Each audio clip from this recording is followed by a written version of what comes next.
maafkan saya sedikit kesilapan. Okey, bismillahirrahmanirrahim. Assalamualaikum warahmatullahi wabarakatuh dan selamat petang kepada semua family mengaji Tantan. Okey, kita mulakan dengan bismillahirrahmanirrahim. Alhamdulillahirabbil alamin. Hamdan yuafi ni'mahu wa yukafiru mazidah. Ya Rabbana lakal hamdu kama yanbaghi li jalali wajhika wa azimi sultanik. Allahumma salli ala sayyidina Muhammad wa ala alihi wa sahbihi ajma'in. Subhanaka la ilma lana illa ma 'allamtana innaka antal azizul hakim. Okey, suara dan gambaran saya jelas. Boleh komen di ruangan komen. Ahlan wa sahlan diucapkan kepada semuanya yang hadir. Alhamdulillah terbaik semuanya. Okey, mana yang baru masuk? Waalaikumsalam Kak Nuraini, Kak Nur Azam, ke Abang Nur Azam, Abang Nur Azam, Kak Nuraini, Kak Misha, Kak Rusmi Lawati, Kak Koti, Waalaikumsalam, Kak Rosalinda, Kak Umi Mariam, Kak Zumali, Waalaikumsalam warahmatullahi wabarakatuh kepada semuanya yang hadir bersama-sama dengan Liana pada petang ini dalam slot bacaan hadis. InsyaAllah jom kita sama-sama pakat-pakat share. Kita ajak orang ramai lagi untuk baca hadis pada petang ini. Sementara kita tunggu waktu asar. InsyaAllah. Waalaikumsalam Kak Syida Dian, Kak Rusmi Lawati, Kak Rus Jusuh, Kak Robia. Waalaikumsalam. Alhamdulillah, suara dan gambaran saya jelas. Alhamdulillah. Waalaikumsalam Kak Rani, Kak Habibah Tahir, Kak Nora Azalan, Kak Siti Aminah. Alhamdulillah. Yang mana baru hadir, jom kita sama-sama pakat-pakat share. Ajak lagi ramai orang untuk baca hadis. Ajak lagi ramai orang untuk sama-sama dengan kita pada petang ini. Moga-moga yang hadir pada hari ini bersama dengan Liana daripada awal hingga akhirnya. InsyaAllah. Okey, sebelum kita baca hadis, jom kita sama-sama niat. Okey, niat baca hadis, niat kita tuntut ilmu walaupun sedikit, niat kerana Allah, lillahi ta'ala, niat kerana Allah, niat kerana diri sendiri. Alhamdulillah. Alhamdulillah Kak Habibah Tahir dah share kerana Allah, terbaik. Alhamdulillah. Terima kasih Kak Koti dah share. Alhamdulillah. Yang mana yang dah share, yang nak ucapkan terima kasih dan tahniah. Sebab apa tahniah? Sebab dia terbaik. Ajak lagi orang ramai sama-sama untuk menuntut ilmu. Walaupun sedikit, janji kita tahu. InsyaAllah sama-sama kita belajar, sama-sama kita kongsikan ilmu. Alhamdulillah. Yang mana baru hadir, ahlan wa sahlan diucapkan. Yang mana yang baru masuk, baru saja join live dengan Liana, selamat datang yang nak ucapkan. Okay, salam perkenalan. InsyaAllah. Waalaikumsalam Siti Mel, Kak Tipah Janis, Kak Syamsiati, Kak Moia. Alhamdulillah. Kak Mida Safar. Alhamdulillah. Abang Jali Yawal. Maafkan saya tak tahulah nama betul ke tak. Jalil. Suara dan gambaran saya sangat jelas. Alhamdulillah. Kak Salihah Salih. Waalaikumsalam warahmatullahi wabarakatuh kepada semua yang memberi salam. Alhamdulillah. Okey, semalam kita baru sahaja baca tentang hadis yang ke 5 tentang jenis ulama. Yang mana kita dah tahu tentang jenis-jenis ulama. Ada 3 jenis. Siapa ingat lagi 3 jenis tu? Okey. Yang pertama adalah orang yang menyampaikan ilmu, orang yang berilmu, dia sampaikan ilmu dan orang lain pun mengamalkan ilmu yang dia beri. Itu adalah orang yang pertama. Okey, orang yang kedua, dia ada ilmu dan dia sampaikan ilmu tersebut tapi dia tak amalkan ilmu tersebut. Itu adalah jenis ulama yang kedua. Manakala yang ketiga adalah jenis ulamanya adalah ulama yang ada ilmu, dia dah sampaikan ilmu tapi orang lain tak boleh nak terima ilmu yang disampaikan. Itu adalah jenis-jenis ulama yang kita telah baca pada hari semalam. Hari ini kita akan sambung lagi hadis yang ke-6. Okey, tentang menuntut ilmu bererti melalui jalan syurga. Kita sebagai umat Islam pasti nak masuk syurga, betul tak? Pasti nak, teringin kalau boleh nak sangat-sangat masuk syurga tanpa dihisap. Okey, jadi salah satu jalan untuk menuju ke syurga adalah dengan menuntut ilmu. Tak kisahlah menuntut ilmu daripada segi apa pun. Macam sekarang ni pun kita dikira menuntut ilmu. Kita anak-anak pergi sekolah pun dikira menuntut ilmu. Pergi masjid dengar tazkirah pun dikira ilmu. Ilmu ni kita boleh dapat dekat semua tempat. Belajar memasak pun dikira ilmu. Okey, itu semua adalah ilmu, menuntut ilmu. Okey, menuntut ilmu berarti melalui jalan ke syurga. InsyaAllah kita akan mulakan bacaan hadis kita pada hari ini. Okey, sementara yang nak terbalikkan kamera, yang ada kitab hadis boleh sama-sama kita keluarkan, InsyaAllah. Okey, sebentar ya.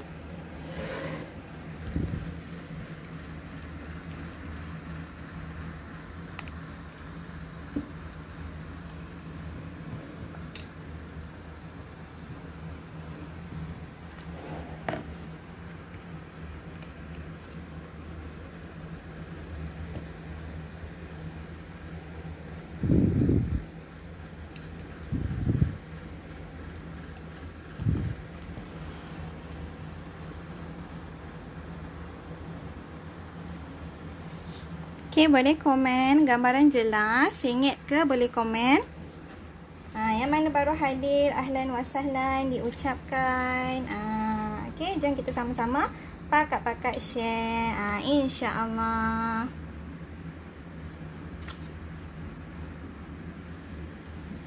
Sebentar.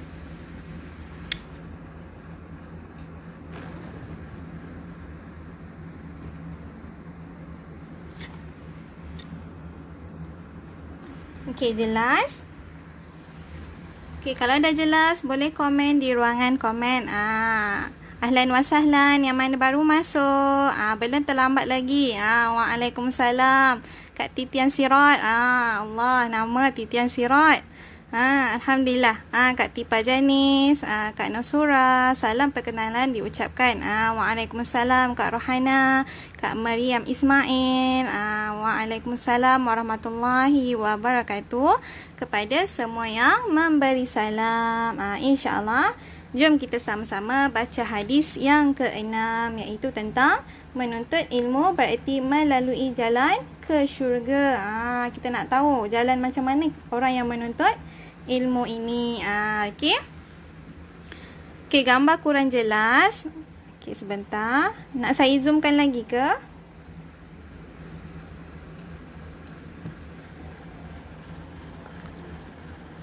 Okey, boleh. Alhamdulillah jelas Kak Ros Yusof, Kak Katira. Alhamdulillah jelas. Okey, jadi jom kita mulakan bacaan hadis kita sama-sama, insya-Allah. Okey, kita mulakan. An Abi Darda radhiyallahu anhu qala.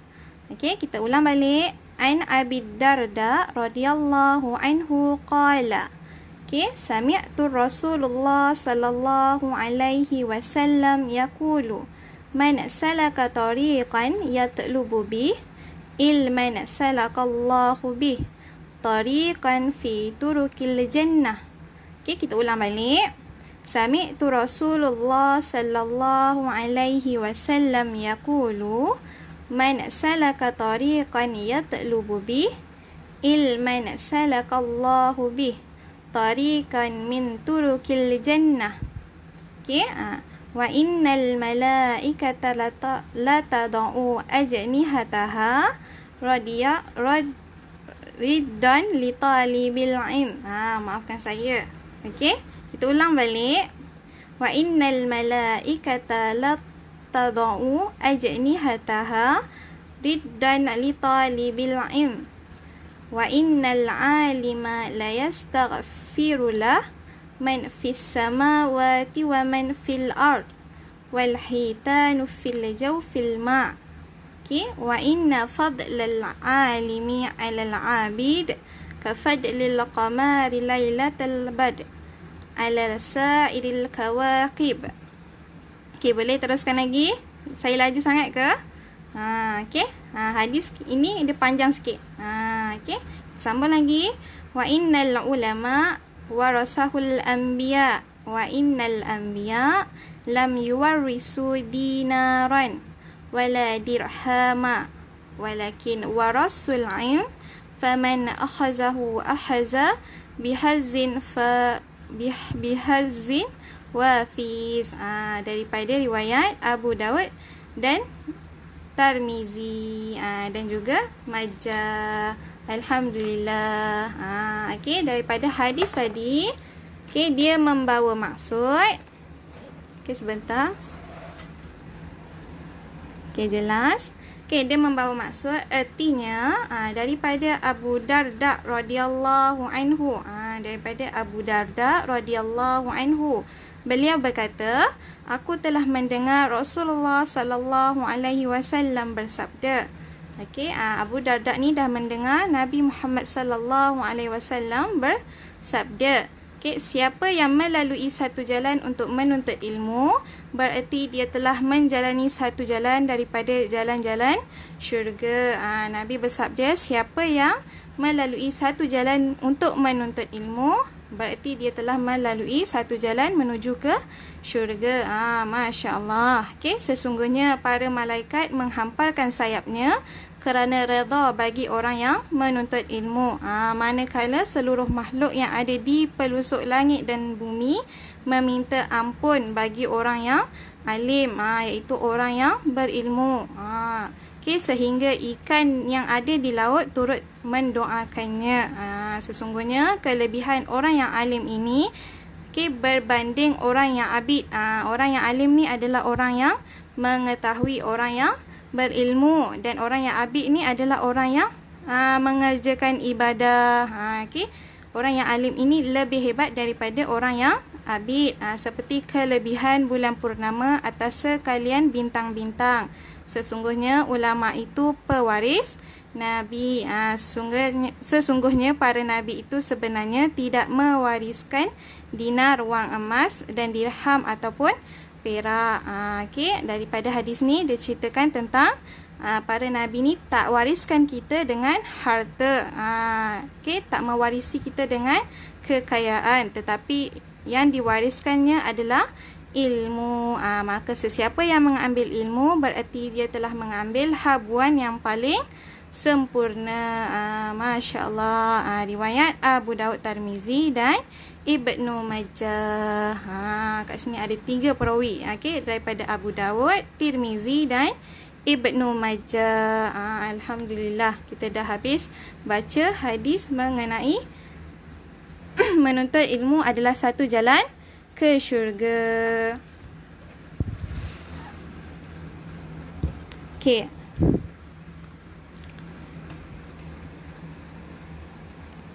Okey, alhamdulillah. Daripada hadis tadi, okey, kita dah tahu dah. Kita dah dapat sedikit pelajaran ataupun pengajaran daripada hadis tersebut. Menceritakan tentang orang yang berilmu ini telah melalui satu jalan ke syurga.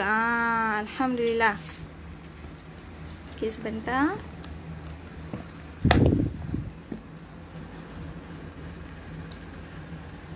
Okey, hadis yang kita telah baca tadi, okey, kita dah tahu tentang kelebihan bagi orang yang mencari ilmu, iaitu ibarat menjalani sebuah jalan yang menyampaikan dia ke syurga. Masya Allah, betapa besarnya ganjaran bagi orang yang berilmu. Okey, dalam bahasa lain, orang yang belajar ilmu tu dia telah melalui ataupun memasuki permulaan perjalanan di mana jika diteruskan perjalanannya, maka dia sudah pasti akan sampai ke syurga. Jadi orang yang berilmu itu adalah orang yang melalui jalan yang menghubungkan dia ke syurga, yang penuh dengan kenikmatan. Dapat nikmat dekat dunia, dapat nikmat dekat akhirat. Jadi tak rugi kalau kita menuntut ilmu dan menyampaikan ilmu. Okey, Yana nak cerita sedikit tentang satu cerita yang Yana rasa boleh jadikan satu pengajaran buat kita. Okey, yang mengisahkan tentang seorang pelajar sekolah, pelajar sekolah asrama penuh. Yang mana kita kalau ada anak-anak yang sekolah agama, yang bersekolah asrama ni, kita pasti tahu dan rasa bagaimana berjauhan dengan anak-anak. Walaupun berat hati nak lepaskan anak, berat hati nak jauhkan dengan anak-anak, tapi demi masa depan mereka, kita buat yang terbaik. Okey, ceritanya, okey, ada seorang pelajar tunggal. Maknanya pelajar ni dia adalah anak tunggal. Tak ada adik-beradik lah. Okey, daripada kecil sampailah ke sekolah. Okey, jadi sentiasa dengan Al-Quran. Dia sentiasa berdampingkan diri dia dengan Al-Quran. Tapi dia tak pandai nak baca Al-Quran. Dia pegang je Al-Quran. Bawa ke mana-mana. Pergi sana bawa Al-Quran, pergi sini bawa Al-Quran. Tapi bila masuk tandas, mandi, makan, dia tak bawa lah. Okay, bila dia setiap kali nak menuntut ilmu ke, setiap kali nak berjalan-jalan balik daripada sekolah ke, mesti dia bawa Al-Quran. Dia dah jadikan Al-Quran ni sebagai peneman dia dekat dunia. Nak dijadikan cerita, Allah sayang dengan adik ni tadi. Allah angkat dia punya nyawa, Allah ambil nyawa dia dalam perjalanan pulang. Waktu tu budak asrama dah boleh balik, dia boleh pulang ke rumah, Allah ambil nyawa dia. Okey, di pertengahan jalan, okey, tiba-tiba nak dijadikan cerita, orang nampak adik ni jatuh dekat tengah jalan, tapi yang tinggalnya hanyalah Al-Quran. Mayatnya yang tadi kita tak jumpa. Jadi orang pelik. Tadi dia nampak ada orang, tapi tak ada orang tu. Tinggalnya Al-Quran sahaja. Okay, bila dah sampai larut malam, mak dia dah risau, pergi ke sekolah. Bila pergi kat sekolah, tanya-tanya, anak dia dah balik. Dah balik dah anak dia. Tapi tak jumpa-jumpa. Okay, bila cari-cari jumpa Al-Quran yang ditinggalkan dekat jalan. Bila dia tengok Al-Quran tu, dia tahu itu adalah Al-Quran milik anaknya. Sebab Al-Quran dia sentiasa dengan Al-Quran tu. Al-Quran tu adalah pemberian daripada arwah ayahnya. Jadi dia sangat-sangat sayang dengan Al-Quran, sangat-sangat istiqamah dengan Al-Quran yang ayah dia bagi tu. Dia sentiasa jaga. Jadi ibu dia kenal itu adalah Al-Quran milik anaknya. Okay, anak dia ni tadi dia memang tak pandai baca Al-Quran, tapi dia sentiasa dengan Al-Quran. Tapi Allah angkat dia punya, Allah ambil dia punya nyawa, angkat darjat dia. Maknanya kat situ tadi anak dia tu mati syahid. Sebab apa mati syahid? Sebab dia mati dalam keadaan berilmu. Kita berilmu ni, kita menuntut ilmu ni dikira satu syahid. Okay, kalau kita mati, kita dikira mati syahid. Sebab apa? Sebab kita mati dalam memperjuangkan agama Islam. Okay, daripada cerita tadi, bila saya dengar balik cerita tadi tu, okay, saya tersentuh. Sebab kita walaupun kita dah pandai baca Al-Quran, kadang-kadang kita tak jaga pun hubungan kita dengan Al-Quran. Okay, Al-Quran ni pun sebenarnya makhluk. Betul tak? Jadi kita kena peluk Al-Quran, cium dia, sebab dia ni adalah peneman kita di dunia dan juga di akhirat. InsyaAllah. Okay, oleh sebab itu mungkin sahaja kehidupan bagi orang yang berilmu ni agak susah dibandingkan dengan kehidupan orang yang memilih jalan mencari harta benda. Kerana memang telah disebutkan bahawa para anbiya, okay, dia tak akan meninggalkan harta dan kekayaan, tetapi mereka akan tinggalkan hanyalah ilmu yang sudah pasti besar dan rintangannya untuk mencapainya. Maknanya para anbiya ni dia tak tinggalkan kita dengan kekayaan harta, tapi dia tinggalkan ilmu yang dapat memberi kita manfaat di dunia dan juga akhirat. InsyaAllah. Okay, semua jelas. Semoga apa yang dapat pada hari ini dapat memberi pengajaran dan juga kesedaran buat kita.